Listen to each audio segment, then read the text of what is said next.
C'era una picciotta, Francesca si chiamava, tra licciuri e lusuli felici camminava. Un giorno stranero e forti moru passò, iddu tagliava id e l'uso cori si firmò. Si innamorarono subito gioie e passioni, ridiano e ci cantava li so canzoni.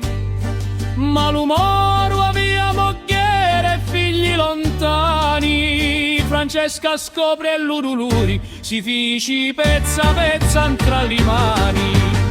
Nata a raggi e dururi, i daci presto, ci tagliò la testa, ma non fu un resto.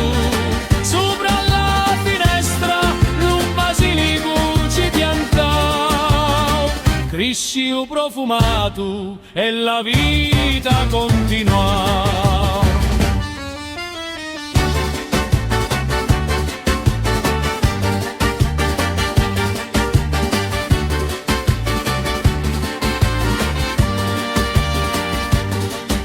Ognuno che passa lo profumo sentiva, l'amore e lo tradimento tra i venti appariva. E a così la storia come leggenda viva. Palermo la contau di generazioni in generazioni, come se fosse ancora viva.